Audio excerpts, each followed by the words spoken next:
നമ്മുടെ എല്ലാ ആശംസകളും ഒരാളും കണ്ടില്ലെങ്കിൽ അത് മിസ്സാവില്ല. ഇന്ന് മണ്ഡലത്തിൽ ഒത്തിരി മാറ്റി വെച്ചിട്ടാ നമുക്ക് കാണാൻ അറിയത്. എറണാകുളത്ത് മമ്മൂക്കയെ കണ്ട് വോട്ട് ചോദിക്കാറുണ്ടായ അതിന് പിന്നിലുള്ള കാര്യം ഒന്ന്? 2-3 കാരണങ്ങളുണ്ട്. ഒന്ന്, അദ്ദേഹം ലോകം അറിയപ്പെടുന്ന അനുഗ്രഹീതനായ ഒരു കലാകാരനാണ്. അദ്ദേഹത്തിൻ്റെ അനുഗ്രഹം നിശ്ചയമായും എൻ്റെ വിജയസാധ്യതയ്ക്ക് കൂടുതൽ മാറ്റുകൂട്ടുന്ന കാര്യത്തിലൊരു സംശയമില്ല. 2, അദ്ദേഹം കോട്ടയം പാർലമെൻറ്റ് നിയോജകമണ്ഡലത്തിലെ വോട്ടറായിട്ടാണ് അദ്ദേഹത്തിൻ്റെ തുടക്കം. അദ്ദേഹത്തിൻ്റെ ജന്മനാടും എല്ലാം കോട്ടയം പാർലമെൻറ്റ് നിയോജകമണ്ഡലത്തിലെ വൈക്കം അസംബ്ലി മണ്ഡലത്തിലെ ചെമ്പ് പഞ്ചായത്തിലാണ്. അങ്ങനെ ഞങ്ങൾ നാട്ടുകാരെന്ന രൂപത്തിൽ മറ്റൊരു ബന്ധം. മറ്റൊന്ന്, അദ്ദേഹം കലാലോകത്തിലൂടെ സമൂഹത്തിന് നൽകിക്കൊണ്ടിരിക്കുന്ന മഹത്തായ സംഭാവനകളുണ്ട്. ഈ സമൂഹം മുന്നോട്ട് പോകണമെങ്കിൽ കലയും സാഹിത്യവും നിശ്ചയമായും അതിൻ്റേതായ ചുമതല നിർവഹിച്ചുകൊണ്ടാണ് ഈ സമൂഹം ഇപ്പോഴും മുന്നോട്ട് നയിക്കുക.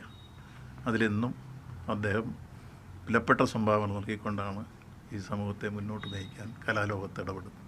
വലിയ ആരാധക പിന്തുണയുള്ള മലയാളത്തിലെ നടനാണ്. ആരാധകർ, മമ്മൂക്കയുടെ ആരാധകരെല്ലാം വോട്ട് ചെയ്യുമെന്നുള്ള വിശ്വാസമുണ്ട്.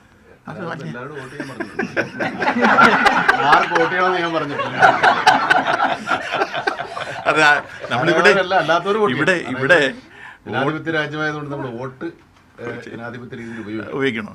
അത് അതിൻ്റെ വോട്ട് ഇന്ന ആൾക്ക് ചെയ്യണമെന്ന് പറയിപ്പിക്കാനല്ല വന്നത്. അദ്ദേഹത്തെ പോലെ ഉന്നതനായ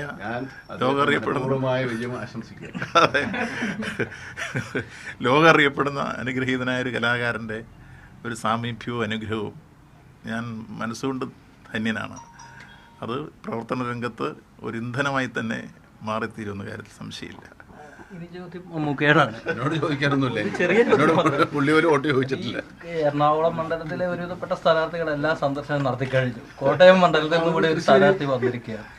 അപ്പോൾ ഈ സ്ഥാനാർത്ഥികൾ ഇങ്ങനെ നിരന്തരമായി രാഷ്ട്രീയ സൗഹൃദങ്ങൾ നമുക്ക് സാമാന്യ ഒരു സാമൂഹിക ജീവിതത്തിലുള്ളപ്പോൾ ഞാൻ പ്രവർത്തിക്കുന്ന രംഗത്ത് എല്ലാ രാഷ്ട്രീയ പ്രവർത്തകരുമായിട്ടുള്ള നമ്മുടെ ഒരു അടുപ്പവും പരിചയവും സ്നേഹമുള്ളവരൊക്കെ വരും. സ്വാഭാവികമായിട്ട് അവരുടെ ഒരു ആശംസകൾക്ക് വേണ്ടിയെങ്കിലും അവർ വരും. വളരെ സന്തോഷപൂർവ്വം നമ്മളവരെ ആശംസിക്കുന്നു. അവരെ കഴിവനുസരിച്ചിട്ട് ജനങ്ങൾ അവരെ തിരഞ്ഞെടുക്കും. അപ്പം സൗഹൃദം പുതുക്കിയ അവസരമാണ്, തിരഞ്ഞെടുപ്പ് വരുവാണ്. എവിടെത്തോളം പറഞ്ഞാൽ അതിനപ്പുറത്തേക്ക് പോകൂലേ.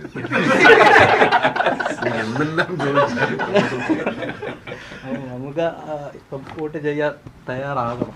ഞാൻ വോട്ട് ചെയ്യുമല്ലോ. ഞാൻ സ്ഥിരമായിട്ട് നിങ്ങൾ പോലും വോട്ട് ചെയ്യാത്തപ്പോൾ ഞാൻ വോട്ട് ചെയ്തു. ഞങ്ങൾക്ക് വോട്ട് ചെയ്യാൻ പറ്റാറില്ല. നിങ്ങൾ വോട്ട് ചെയ്യണം. വോട്ട് ചെയ്യാതിരിക്കരുത്. നിങ്ങൾ വോട്ട് ചെയ്ത് വലിയൊരു അധികാരമല്ലേ നമുക്ക് കിട്ടുന്നത്.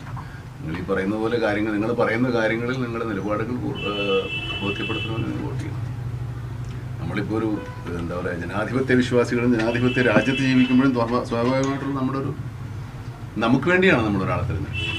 അല്ല അയാളുടെ സ്നേഹം ഇതുകൊണ്ടല്ല, നമുക്ക് പറ്റിയ ഒരാളെന്ന നിലയാണ് ഒരാളെന്ന് തിരഞ്ഞെടുത്തത്. അത് ആരാന്നുള്ളത് നമ്മൾ തീരുമാനിക്കട്ടെ. ആരെങ്കിലുമൊക്കെ തിരഞ്ഞെടുത്ത ആൾക്കാരുടെ കീഴിൽ നമ്മൾ ജീവിക്കും. നമ്മുടെ കൂടെ കൂടുതൽ പങ്കാവുക ഏത് ഭാഗത്തായിക്കോട്ടെ.